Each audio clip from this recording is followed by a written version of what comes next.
With all the talk of reparations, I thought it would be a good time to discuss the slave trade. While most historians divide the slave trade into three parts, the African, the trans-Saharan, and the transatlantic, they are really all part and parcel of the same slave trade that sprang from Africa perhaps as long ago as 10,000 years. Before we start, for those interested in this subject, here are a few good sources. BBC has an extensive series of documentaries on slavery. My favorite is This World, Child Slavery with Rajay Oma. Also, here are two books on the subject, Transformations in Slavery by Paul E. Lovejoy. The African Slave Trade by Basil Davidson. As always, I recommend reading books over electronic sources of information, and not because I am an author. Okay, maybe a little, but books don't come with algorithms and thus allow true learning. With a series of books chosen by you, the reader, you can read the thesis, the antithesis, and the synthesis of current ideas on your topic of interest. Algorithms tend to reinforce whatever you first encounter. So on with the show. Old-school history was always written to make one group the superheroes. Mighty Mouse saving humanity. A lot of modern history is written from a Marxist-Leninist point of view, which requires casting one group as the supervillain. Neither is valid. These are stories, and the only thing you can learn from such stories is to hate one particular group of people. The writers of these histories separated what was one long human economic activity into three, and sometimes more pieces, so that they could make moral judgments for political reasons. It's like if McDonald's opened a store in England and it was declared a new company rather than part of a multinational corporation. So it became the African slave trade, the Arab slave trade, sometimes broken up into the trans-Saharan, the Ottoman, the Moorish, and the Barbary pirates, and the transatlantic slave trade. Originally, this was done so that they could declare that Mighty Mouse, the white Mighty Mouse, ended slavery worldwide. Some of you might remember learning this in your grade school or high school history class. And some of you might also remember the day we woke up to the news that the police had raided a sweatshop in New York in the 1970s. Where the workers were chained to their beds at night, and the illusion was shattered. That's because slavery was never fully shut down. It continued in Africa in places like Tanzania, Mauritania, and Mali, in the Middle East in places like Saudi Arabia, and recently in Yemen, where the Houthis have reintroduced legal slavery.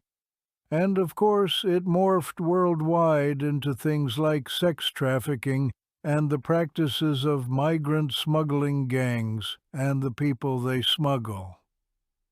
Most people use numbers as a criterion when judging which part of the slave trade was the worst, but that is not a very good criterion.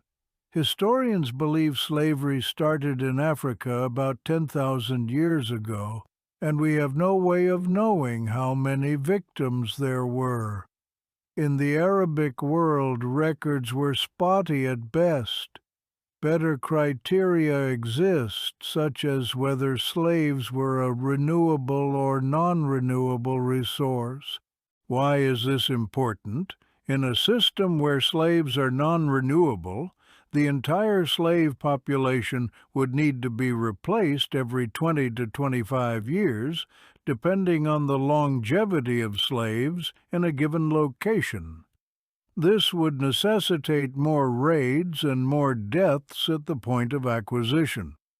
The African portion of the slave trade was partially renewable, with one particular empire, the Kingdom of Dahomey, routinely sacrificing its slaves. The Atlantic portion of the slave trade, slaves were totally a renewable resource, leading to much more generational slavery and less infusion of new slaves.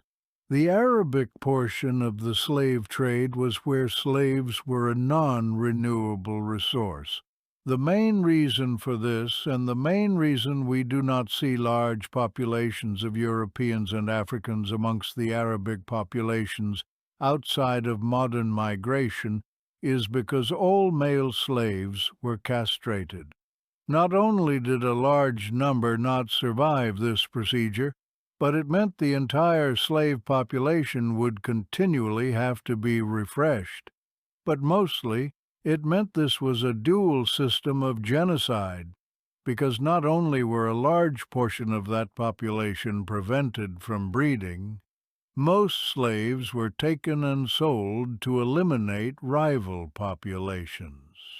The second criterion I would use is how widespread it was across ethnic and racial groups. The Arab/Trans-Sahara portion of the slave trade affected both Africans and Europeans. Nor can we ignore the European victims because their existence is inconvenient. The slavery by the Barbary pirates alone enslaved an estimated 1.25 million individuals, and the Ottoman portion of the slave trade changed the language of several European groups. Our word slave comes from the Slavic tribes, the Ottomans' favorite victims, and this exploitation predated the Arabic/Trans-Saharan portion of the slave trade. The last criterion I would choose is longevity. Both the African and Arabic portions of the slave trade lasted many times longer than the transatlantic portion of the slave trade. In fact, it never did fully end, and portions of it continue today. While Mauritania made slavery illegal in the 1980s, they still suffer from generational slavery, as does Mali. Children can be purchased in Tanzania and Saudi Arabia. Those in Saudi Arabia are often maimed or blinded by the begging gangs so they can beg more effectively. And legal slavery is growing again. The Houthis in Yemen are reportedly making slavery legal again. And in conflict zones across Africa, slavery is reported to have started up again.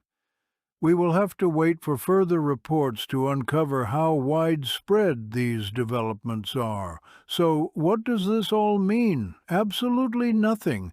By changing our initial criteria, we can make any of the three groups involved look worse than the other.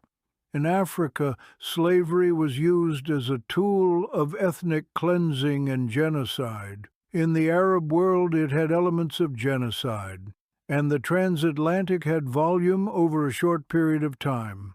However, we don't study history to ascribe blame to one side or another. We learn from studying slavery that slavery is evil. It plagued humanity in the past. It is a growing cancer today, and if we do not learn the real lessons that history teaches, it will continue to plague humanity in the future. History teaches us that all our ancestors were messed, how they messed up, and hopefully how we can avoid their mistakes in the future. And that brings us to reparation payments. When we study history, we are only reading the history of 3 to 7% of a given population. The majority of people lived vastly different lives, centered around survival and poverty. They had barely any influence on the laws and the events that transpired in the history we read. And these are exactly who will bear the brunt of these reparations. People who had nothing to do with the slave trade and probably suffered more harm from it than good. This is probably the strongest argument against reparations and violates one of our most fundamental legal principles. We don't visit the sins of the father on his children. We don't lock up 3-year-olds because one of their parents commits a crime, and in the case of reparations, it would be like locking up the neighbor's child. Plus, the families who were responsible most likely don't exist anymore. The elite of kingdoms, nations, and ethnic groups not only suffered from extreme inbreeding, but they tended to have fewer children. Plus, every time there was a change of political system or dynasty, they literally lost their heads. And then there is the consideration of how we would calculate into reparation payments the hundreds of millions of dollars worth of infrastructure the Europeans left behind, the $2.2 trillion in foreign aid, the cost of blood Europeans shed to end slavery, and the money Britain spent to free the slaves, a debt paid mostly to African potentates and only recently paid off. And finally, once we open that particular Pandora's box, where does it end? Do those with more Neanderthal genes demand reparations from those with less because one group's ancestors caused the other group's ancestors to go extinct? That path leads only to division and hatred, not justice. One last word about historical sources. If what you are reading contains a warning about those who disagree or labels them, that is not a historical source. It is propaganda. Those who write crap like this are not historians, but agent provocateurs out to create division and hatred to allow their ethnic, religious, or political group to gain power. Real historical scholarship invites debate and true learning, because true learning only happens when we are exposed to the thesis, antithesis, and synthesis of any idea or subject. Hope this helps.